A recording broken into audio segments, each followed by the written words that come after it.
Hi, this is Moby Dick by Herman Melville. Chapter 1, Loomings. Call me Ishmael. Some years ago, never mind how long precisely, having little or no money in my purse, and nothing particular to interest me on shore, I thought I would sail about a little and see the watery part of the world. It is a way I have of driving off the spleen and regulating the circulation. Whenever I find myself growing grim about the mouth, whenever it is a damp, drizzly November in my soul, whenever I find myself involuntarily pausing before coffin warehouses and bringing up the rear of every funeral I meet, and especially whenever my hypos get such an upper hand of me that it requires a strong moral principle to prevent me from deliberately stepping into the street and methodically knocking people's hats off, then I account it high time to get to sea as soon as I can. This is my substitute for pistol and ball. With a philosophical flourish, Cato throws himself upon his sword. I quietly take to the ship. There is nothing surprising in this. If they but knew it, almost all men in their degree, sometime or other, cherish very nearly the same feelings towards the ocean with me. There now is your insular city of the Manhattoes, belted round by wharves as Indian isles by coral reefs. Commerce surrounds it with her surf.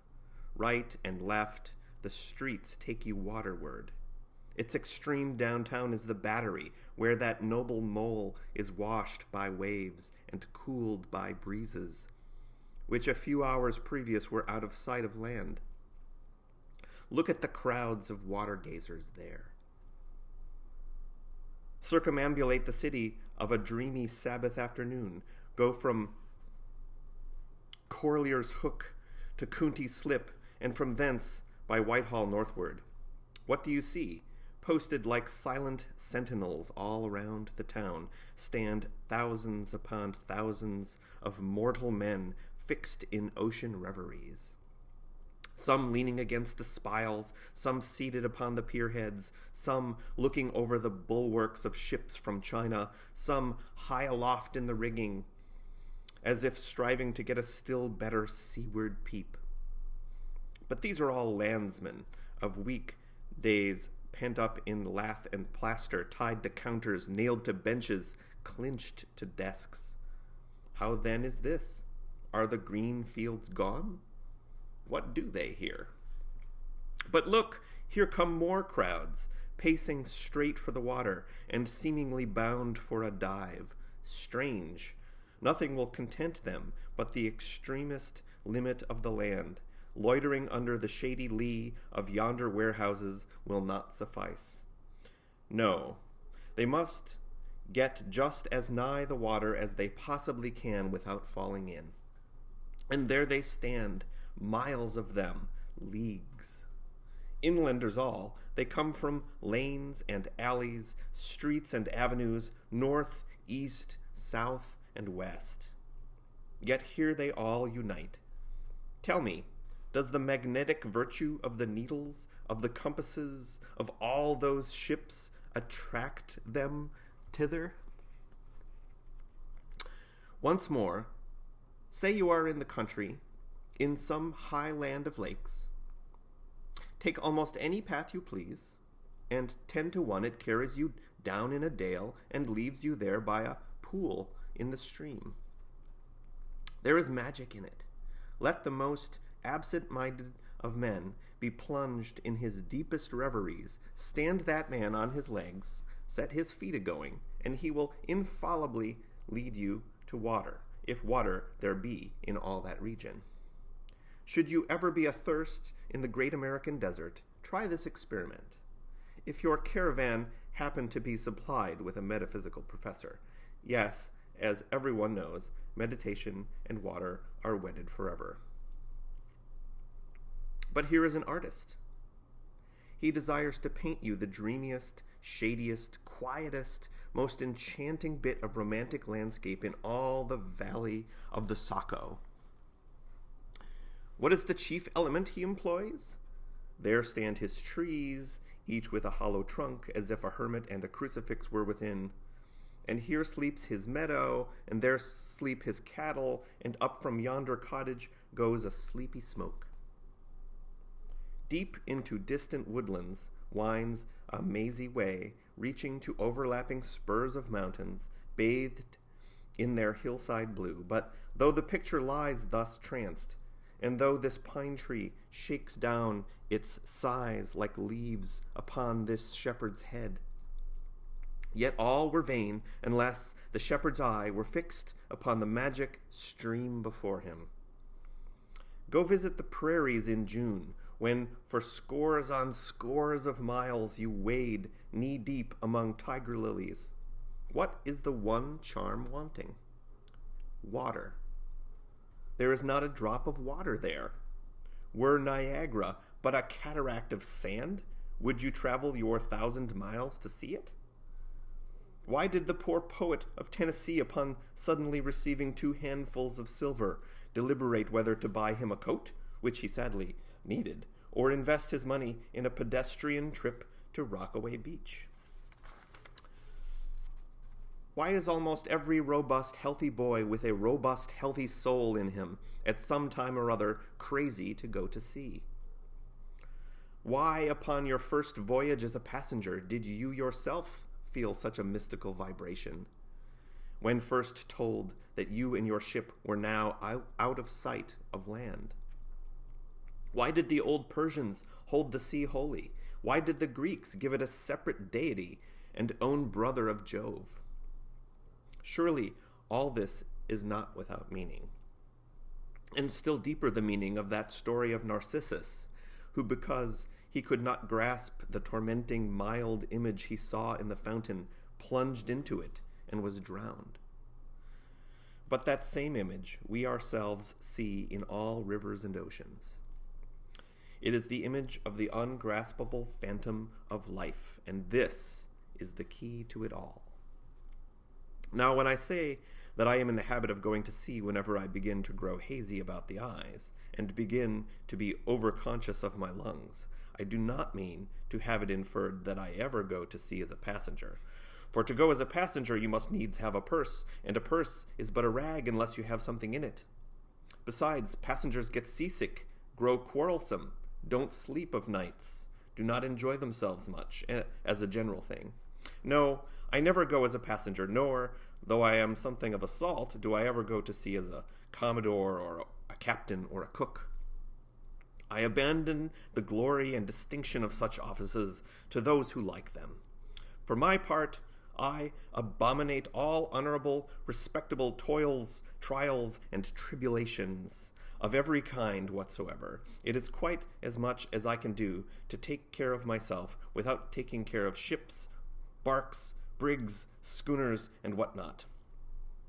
And as for going as cook, though I confess there is considerable glory in that, a cook being a sort of officer on shipboard, yet somehow I never fancied broiling fowls.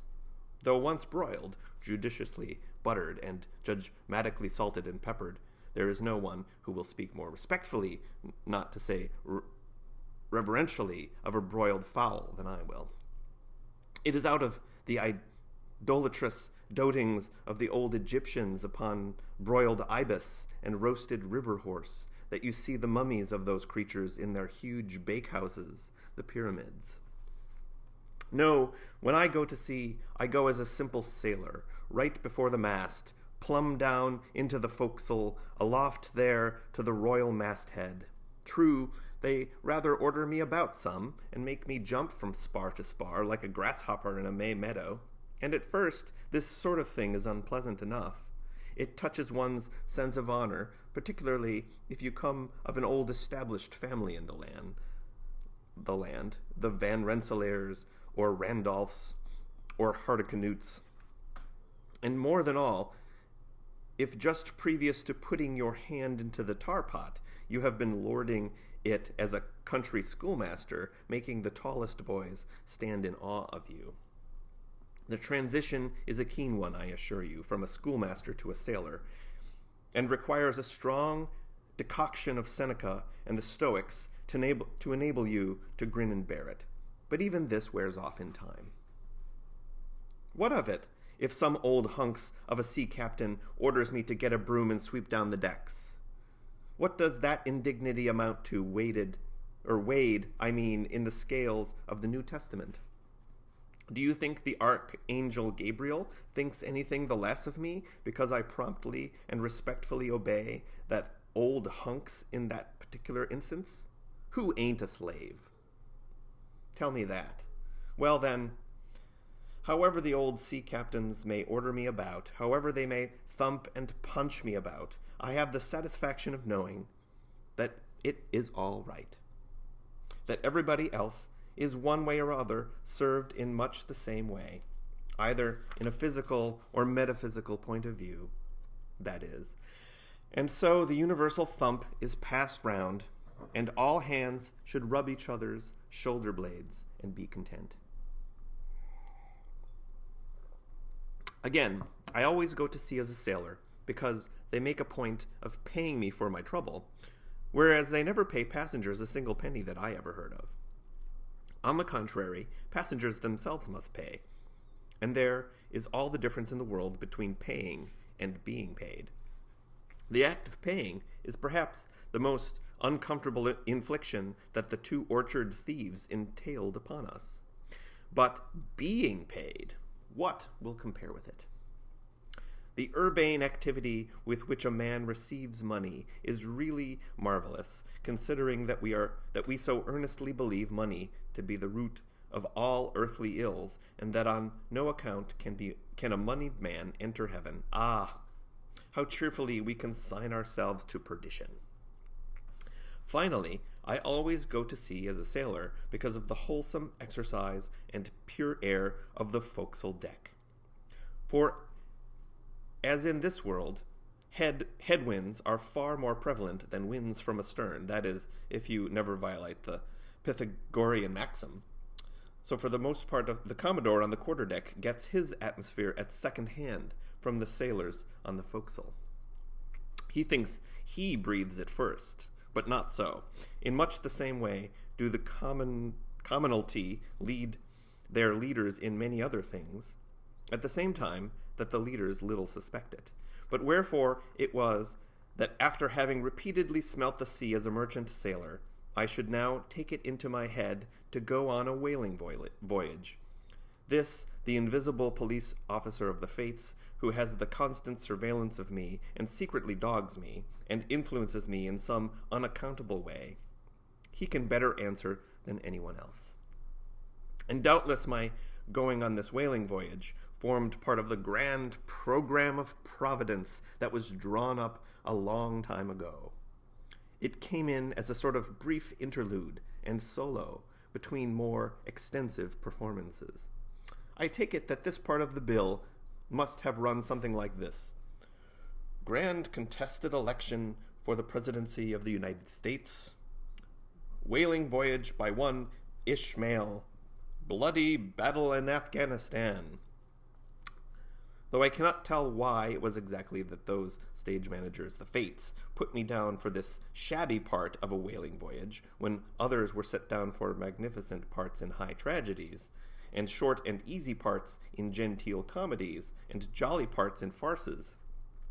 Though I cannot tell why this was exactly, yet now that I recall all the circumstances, I think I can see a little into the springs and motives which, being cunningly presented to me under various disguises, induced me to set about performing the part I did, besides cajoling me into the delusion that it was a choice resulting from my own unbiased free will and discriminating judgment.